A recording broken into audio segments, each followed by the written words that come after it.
para o chamado pensamento medieval. Portanto, a revolução científica do pensamento não vai passar somente no campo da astronomia, e sim o campo da física, o campo da Bom dia, Ronei. matemática. Bom dia. O campo da física, o campo da matemática, o campo da astronomia. Por isso Bom que, dia, Ronei. bom dia. Por isso que, ao falar da revolução científica, nós precisamos estabelecer as abordagens acerca dos matemáticos da antiguidade e os matemáticos do pensamento moderno. Então, da transição do pensamento geocêntrico, quando chegar lá na Idade Moderna, lá na Revolução Científica, vai sair o geocentrismo para a entrada do heliocentrismo. Então, a grande transição é justamente essa retirada da Terra como centro do universo e, a partir de agora, o centro do universo passa a ser o Sol. Embora nós sabemos que o universo, a Terra não está no centro do universo, muito menos a própria Via Láctea. Na época que eles desenvolveram essas ideias, eles não tinham conhecimento das galáxias, e eles apenas percebiam o sistema solar através das observações naturais que eles faziam. Portanto, não tinham uma percepção do todo, não tinha uma percepção da dimensão que é o universo, mas a ideia era estabelecer que o Sol é o centro do universo e todos os astros giram em torno do Sol. Só que a igreja afirmava o geocentrismo, que a Terra é o centro do universo e todos os astros giram em torno da Terra. Então, e na época, vocês sabem muito bem, e vocês já estudaram em história, que, na época, quem ia contra uma doutrina, quem iria contra uma ideia da Igreja Católica Apostólica Romana, era perseguido pela Inquisição, ou era condenado à Inquisição, a morrer na fogueira, a ser torturado, e assim sucessivamente. Então, para que houvesse a mudança do geocentrismo para o heliocentrismo, houve assim, umas transições muito grandes de pensamento. Houve a necessidade de desenvolvimento de um estudo muito mais aprofundado, certo? Então, a partir daí, nós temos a transferência do geocentrismo para o heliocentrismo. Só que, antes disso, vamos fazer uma pequena abordagem do pensamento na antiguidade. Na antiguidade, Platão foi um dos primeiros a se preocupar com a estrutura da Terra e do universo. Então, Platão via, deixa eu marcar aqui, Platão via a Terra como uma região mais indigna do universo, devendo, por essa razão, ocupar posição inferior aos demais astros. Esses, por sua vez, seriam corpos perfeitos que somente poderiam executar um movimento perfeito, então, um movimento circular. O primeiro a se preocupar com a esfera dos movimentos dos planetas teria sido lá atrás Pitágoras. Depois, Platão, ele pega a teoria e vai aprimorar a teoria, desenvolvendo o quê? O movimento perfeito é um movimento circular. Então, só pode haver uma realidade através dessa ideia do movimento circular. Então, a Terra é fixa, está num ponto, a Terra é fixa e todos os astros, com a sua perfeição, realizam um movimento perfeito, que é o movimento circular ao redor da Terra. Então, se você olhar precisamente, essa ideia ela está presente até hoje no nosso dia a dia, como, por exemplo, o Sol nasce a leste e se põe a oeste. Então, a falsa ideia de que há um movimento do Sol. Não é necessariamente essa concepção. Eles ainda não sabiam, eles ainda não entendiam a lógica dos dois movimentos que a Terra realiza em torno do Sol. O movimento de rotação, que é em torno do seu próprio eixo, e o movimento de translação. Enquanto a Terra está realizando o movimento em torno do seu próprio eixo, ela está realizando uma volta em torno do Sol. Então, dentro da antiguidade, a ideia era basicamente essa. Então, Pitágoras diz que a Terra é esférica e encontra-se no meio do universo. Os planetas devem, em diferentes velocidades, nas várias órbitas ao redor da Terra. Então, o primeiro a falar que os planetas giram em torno da Terra seria Pitágoras. E essa ideia é aprimorada depois. Então, diz assim, evidência de que a Terra é esférica. Por exemplo, a sombra sempre circular da Terra. Eu tenho a sombra dos movimentos ou do Sol, sempre haverá uma sombra em relação à própria projeção nas paredes, a projeção nas relações dos eclipses em relação ao desenvolvimento desse movimento circular. Então, conclusão, para a sombra da Terra ser sempre circular, a Terra deve ser esférica. Só que aí tem a ideia de que a Terra poderia ser plana. Aí, em um determinado momento, o Pitágoras ele estabeleceu que a Terra ela deve ser redonda sim, porque na percepção da qual eu tenho a respeito dos navios, quando eles somem no horizonte, então, quando eles somem no horizonte. Só que, por favor, gente, eles não tinham conhecimento da estrutura da gravidade da Terra, eles não tinham conhecimento nenhum de equipamentos de astronomia, eles não tinham nada a não ser a observação ao olho nu. Eles observavam todos os fenômenos da natureza e dali tiravam as suas conclusões, certo?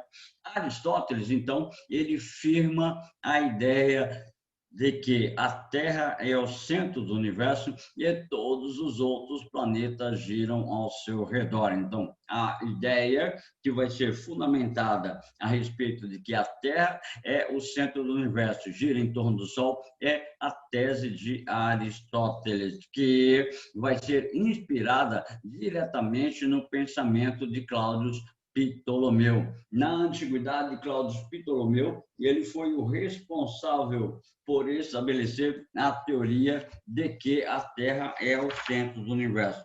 Nosso livro de introdução à filosofia, deixa eu pegar aqui qual é a página.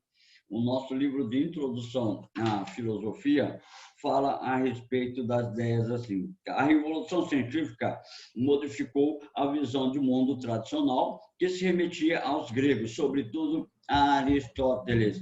Junto dela, notou-se a compreensão do lugar do homem no mundo e da maneira como este deve dirigir a natureza para entendê-la. Como era o modelo tradicional do universo? É esse modelo criado a respeito do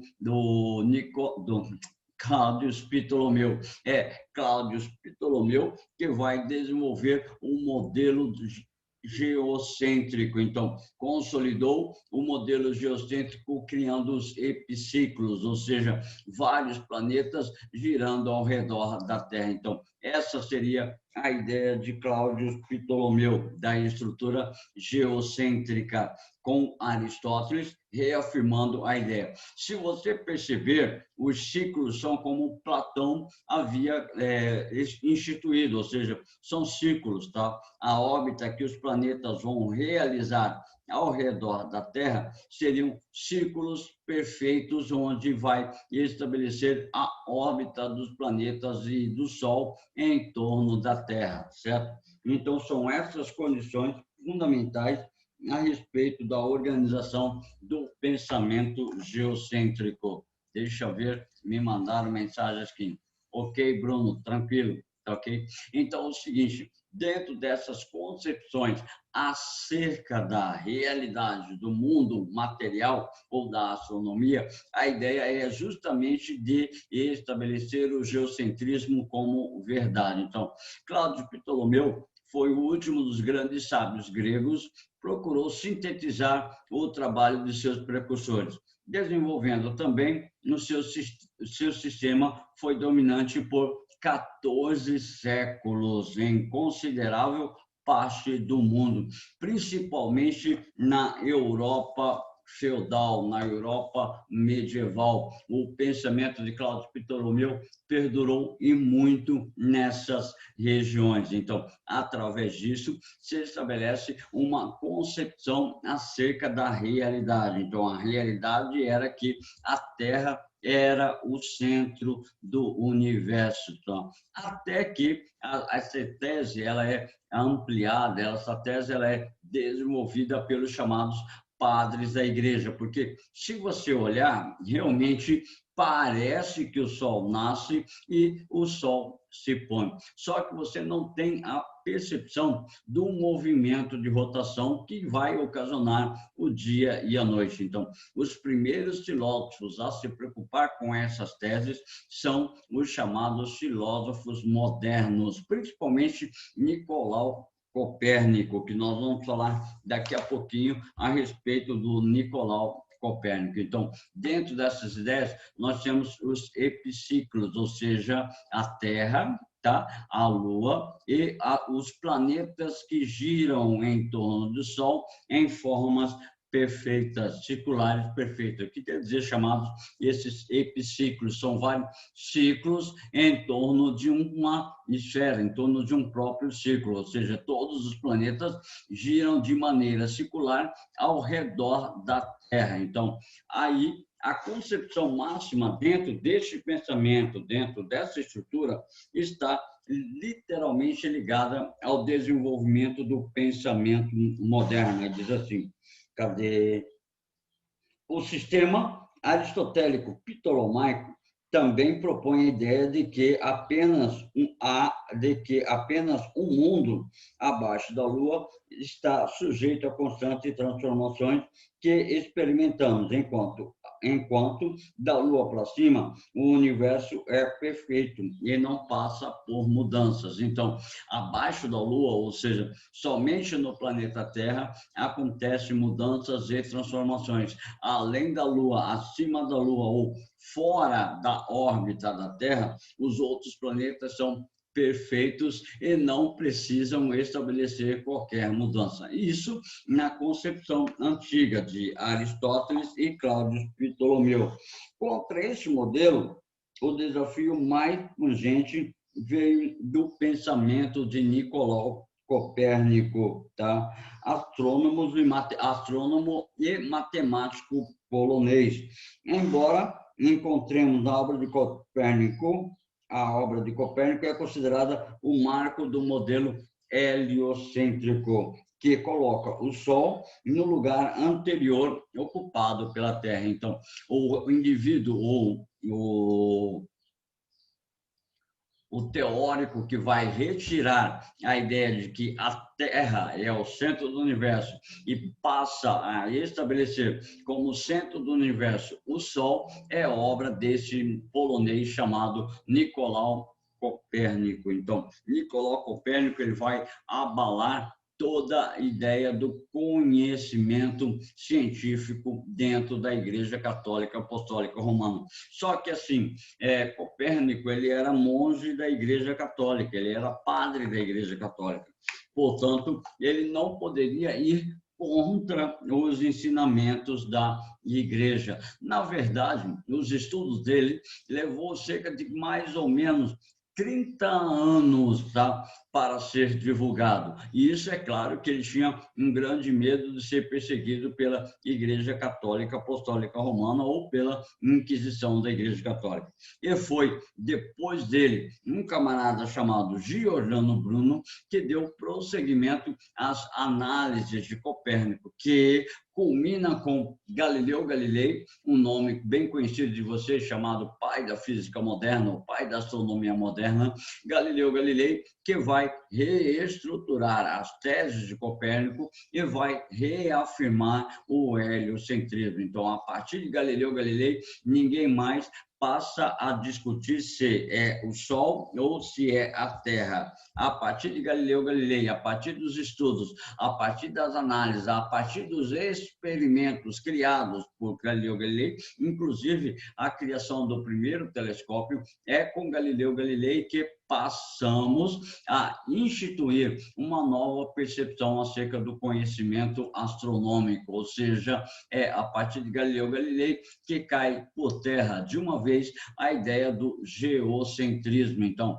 a Terra não é o centro do universo. A partir de Galileu Galilei, efetivamente, os pesquisadores, os matemáticos, os astrônomos passam a considerar que é o Sol o centro do universo. Só que ainda, mesmo assim, é uma mudança muito importante, é uma concepção muito importante e diferente. Só que ainda possui erros gigantescos, como, por exemplo, mantém a órbita circular dos planetas, como, por exemplo, mantém a ideia de que há um centro do universo, ou seja, o nosso Sol. Quantos sóis existem pelo universo afora? Então, existem muitos, comprovados cientificamente. Então, a ideia era justamente contrapor o pensamento da Igreja Católica Apostólica Romana.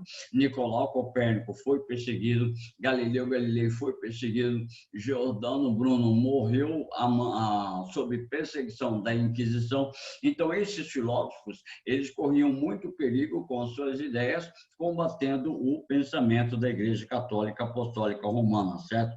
Então, a principal obra de Nicolau Copérnico chama-se A Revolução das Órbitas Celestes. Nessa obra, ele introduz todo o seu pensamento heliocêntrico, tá? As órbitas ainda são circulares, o centro do universo é bem perto do Sol. Então, essas concepções que eles possuíam na época. Então, Nicolau Copérnico é o século XV, transição para o século XVI. Então, a falta de equipamentos, tá? A falta de conhecimento científico da física e da matemática ainda eram elementos que prejudicavam as análises, mas ele revolucionou o pensamento, introduzindo a ideia de que o Sol é o centro do universo.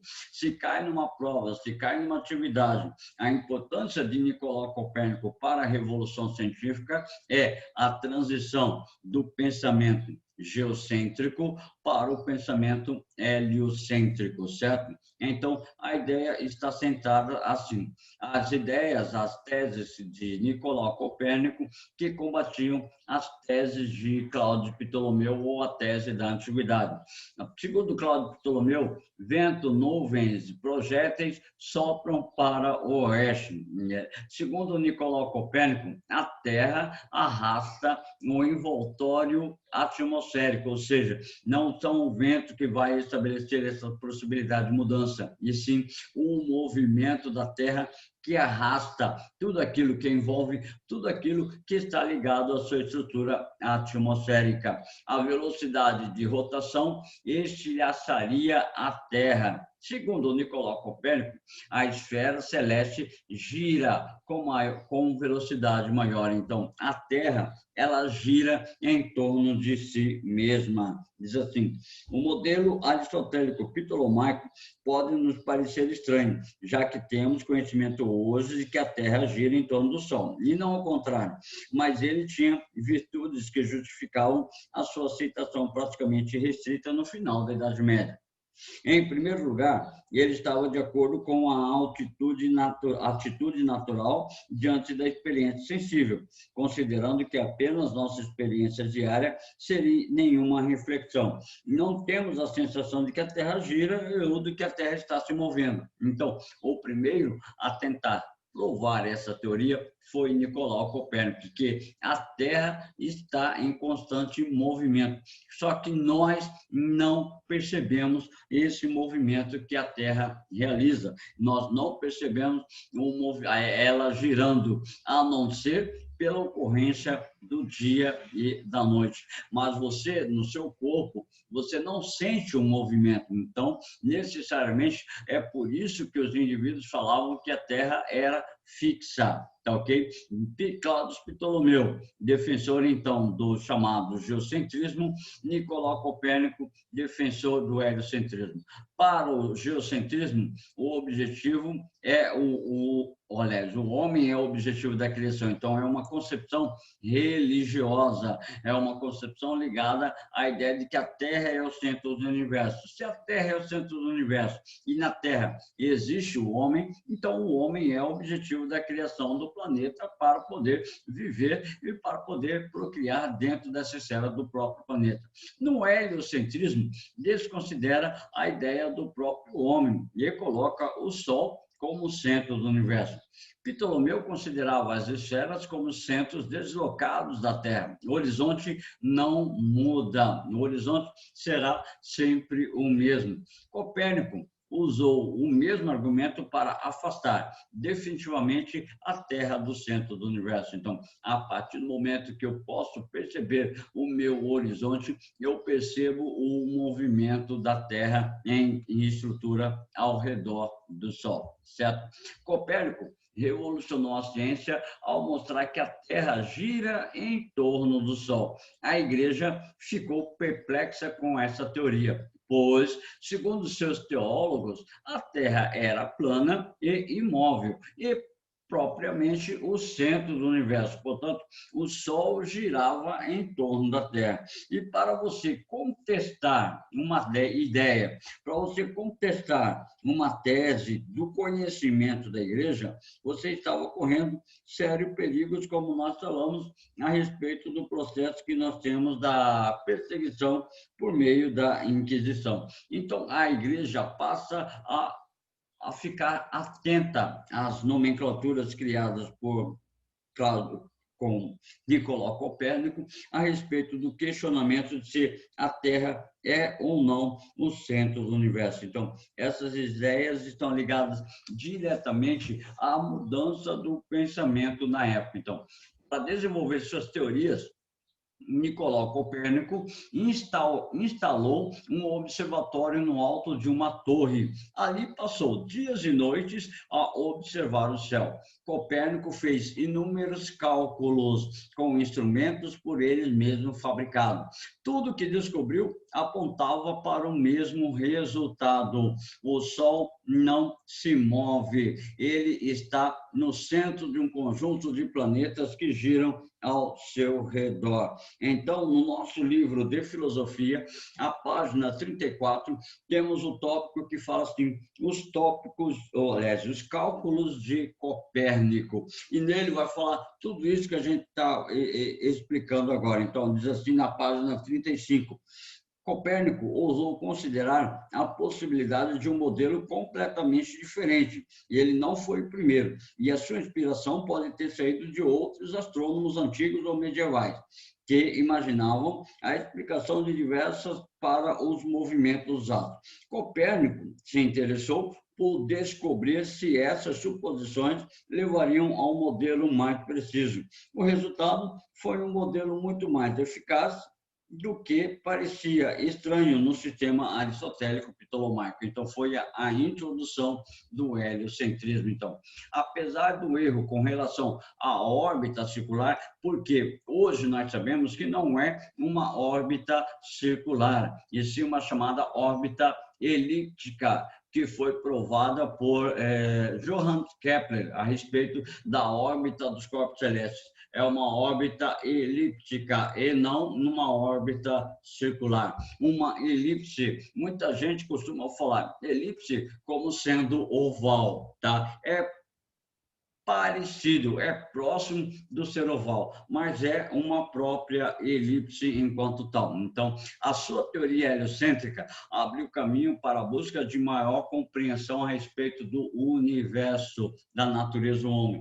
Deduziu após sucessivos cálculos matemáticos, que a Terra é o corpo celeste que executa um movimento completo em torno do seu próprio eixo, tá? Este movimento completo em torno do seu próprio eixo ocasiona a ocorrência do dia e da noite, portanto, é o movimento que nós chamamos de rotação, explicando o porquê do dia e da noite. E além desse movimento, dá uma volta completa em torno do Sol, que nós vamos chamar, que nós vamos categorizar de movimento de translação, que permite a ocorrência dos anos, tá? Então, essa é a ideia. Então, do lado esquerdo, você tem a visão heliocêntrica. Do lado direito, você tem a perspectiva geocêntrica. Essas duas ideias estavam em conflito. Do lado esquerdo, tá? A teoria heliocêntrica veio a combater o movimento criado pelo geocentrismo. Só que você percebam que tanto na teoria geocêntrica quanto na heliocêntrica, a órbita ainda é circular, apenas mudam, tá, o objeto máximo de abordagem, ou seja, sai a Terra do centro, entra o Sol como centro do universo. Então, essa seria a ideia do heliocentrismo, tá ok? Essa seria a ideia. E aqui nós teríamos um movimento de elipse, tá ok? Elipse, então elipse seria mais ou menos esse formato, mais ou menos oval, mas não é oval, tá ok? Portanto, Nicolau Copérnico, ele passou a explicar também a ocorrência das estações do ano. Ele diz que o movimento de translação realizado pela Terra em torno do Sol é estrutura que promove o surgimento ou o acontecimento das estações do ano. Então, diz assim, afélio, quando a Terra está mais distante do Sol. Periélio, quando a Terra está mais próximo do Sol, ocasionando os movimentos ocasionado pelo movimento de translação, certo? E isso dentro nós temos o chamado sistema solar. Dentro do sistema solar nós teríamos os planetas, se bem que mais recentemente, colocaram alguns astrônomos investigando e estabelecendo que Plutão não é mais um planeta. Plutão seria destroços de uma grande explosão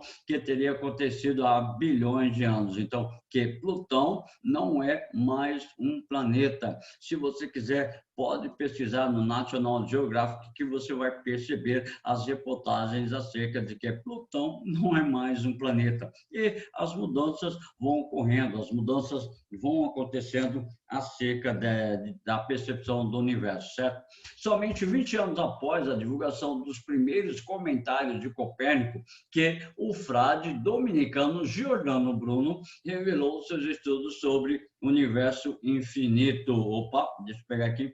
Ele foi condenado à morte pela Inquisição. Giordano Bruno foi condenado à morte.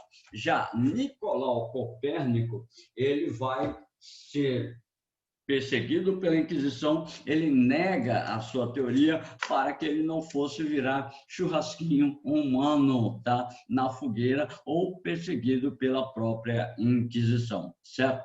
Até aí, a Revolução Científica e as contribuições de Nicolau Copérnico, até aí é conteúdo de uma atividade avaliativa que nós vamos fazer a semana que vem. O Rodrigo vai mandar para vocês o conteúdo da atividade avaliativa, só até aí, enquanto uma atividade avaliativa que nós vamos fazer semana que vem. Portanto, as mudanças na forma de pensar, a contribuição de Nicolau Copérnico e quais foram as mudanças do pensamento geocêntrico para o pensamento heliocêntrico, então, do pensamento de que a Terra é o centro do universo para o pensamento de que o Sol é o centro do universo. Nossa próxima aula, depois da nossa atividade avaliativa, na nossa próxima aula, nós vamos falar a respeito das contribuições de Galileu Galilei. Vamos precisar falar um pouco da física moderna, vamos precisar falar um pouco da astronomia moderna, vamos precisar falar um pouco respeito da própria matemática moderna. Então, os elementos que cercam o conhecimento dentro da revolução científica do pensamento, certo?